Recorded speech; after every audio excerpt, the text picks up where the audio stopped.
Thank you very much, Bruce, for the introduction. So when I first thought about this title, I think I'm already on the second slide. There we go.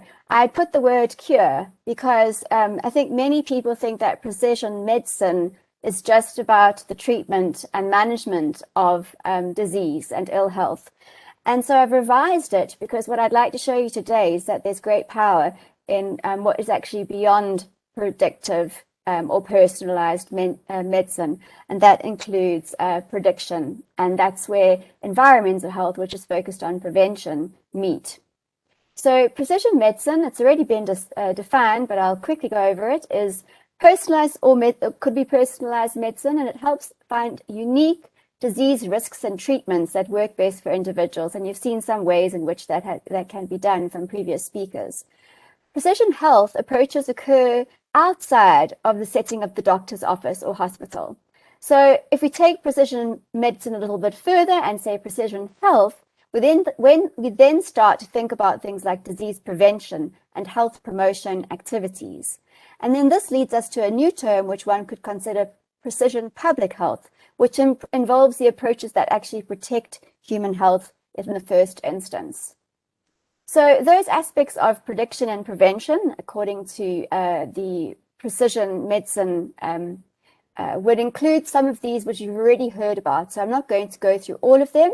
It would be something like family history of diseases in your family, the personal devices to track health information, social media, genome sequencing, newborn screening, and other medical options in people with potentially inherited conditions. But what I'd like to add to this dimension and this list is that we could also think about the prediction of environmental health or environmental exposure health risks. And that's what I'm going to focus on today. So first, to explain what environmental health is, because often there's confusion that environmental health talks about just the quality of ecosystems or nature, and that's not the case. It's actually where ecosystems or nature or the biosphere and human beings and animals meet. Healthy environments could actually prevent almost 1/4 of the global burden of disease. The burden of disease attributable to the environment is very high and persistent, and it amounts to about 13 million deaths each year. If you look at the diagram on the right, the causes of these would be exposures due to air pollution, inadequate water and sanitation, chemicals, agricultural practices, including pesticide use, and the big one which we face today, which is climate change. And so the concerns that we have are not only climate change, also rapid urbanization. Some of that's related to migration because of climate change associated risks such as drought and violence. So the goal here is the goal for environmental health is to try and identify and then eliminate risk factors that could cause disease and ill health and well-being. So if we look at the life cycle of an individual and we consider where might they be exposed to various factors that influence their health, we can start with family history, which is very important in precision medicine, as well as in the womb, the exposure of the mother to potential environmental health risks. For example, if a mum works at a farm and the farm uses pesticides, then at birth, exposure to the world. This immediately puts the child into a community environment, into a home environment, a school environment, and after school, an occupational environment. And all of these environments have exposure risks that relate to our health and how well our health or well-being might be. And when you think about how many role players there are in this prediction, prevention, treatment, and management of disease through the life cycle, when we consider precision public health, this is really taking things to a new level, and something that I think is critical for us to consider going forward. Where is the sense in treating someone to cure them, for example, from pneumonia? We put them in hospital, we treat them, we give them a management plan, and then we send them back to the home, to the very environment which is potentially contributing to the ill health outcome. In this case, it could be pneumonia related to air pollution exposure. This is a nonsensical situation, and we really do need to make changes to that. So in order to do so, in environmental health, we need data. And we've seen today that there is an array of environmental monitoring data out there. Environmental health practitioners are the people on the ground collecting environmental health data. So they also collect environmental monitoring data, such as water and air quality, but they do also monitor a variety of other health outcomes. So think of the value of the data collected by these EHPs.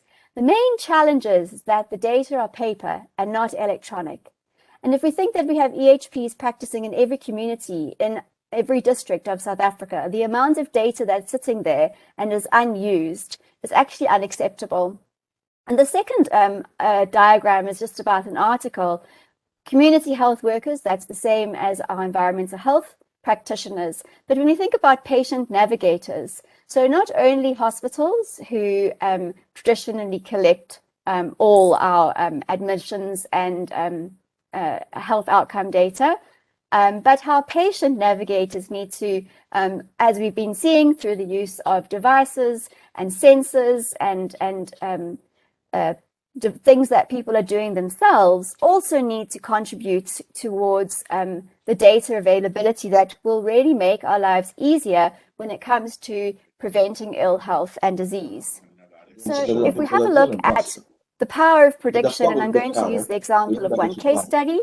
In this instance, it's two disease outcomes. I first look at diarrhea and then at pneumonia. So if we, in this study, we want to understand the relationship between the temperature and rainfall and their impacts on these two health outcomes. So what did we have to do? We had to actually physically visit two hospitals, scan every page of 14 years worth or 15 years worth of hospital data admissions, manually enter them into electronic software twice, according to the correct principles of epidemiology, and then begin the analysis and trying to decipher the codes of the diagnoses for those admissions. We then would link it with what we've already seen from Mary Jane, the South African Weather Service data, to start to unpack what could be the exposure pathways. It's not causation, it's exposure risk pathways. So there's two studies that were done in this regard.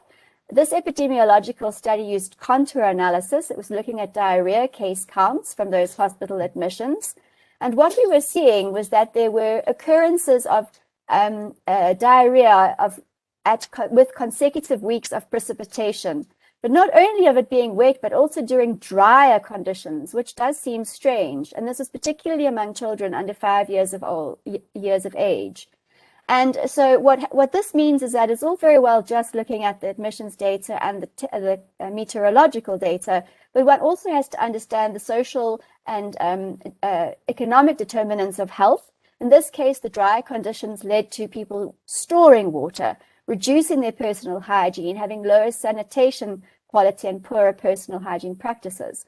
So here we've got the start of an early warning based on consecutive weeks of rain or no rain, but you've also got to think more holistically about effective measures to prevent the spread and contracting of the disease. The last example is using wavelet transform analysis. We looked at pneumonia from the same hospital. The top plot shows all cases of pneumonia during the time period of data that we had across time. And the second plot shows its relationship very clearly, a 6-month cycle of pneumonia and maximum temperature coincidence that was present throughout the period of the study. So the existence of the seasonality in the prevalence of pneumonia could then be connected to changes in temperature, which really then helps preparedness, not only in the hospitals, but also for those environmental health practitioners who are working with the communities to begin to raise awareness and how to avoid contracting pneumonia. So both of these epidemiological techniques highlight the value of data for prediction, for preparedness in healthcare systems, for public health awareness, and for disease prevention. And this ultimately should be the way that we're heading, with excellent data as best we can, as we've been doing for COVID, but now let's do it for other diseases in a new shape and form, which we should call precision public health. And I thank the acknowledgers and all of the funders of our research. Thank you very much.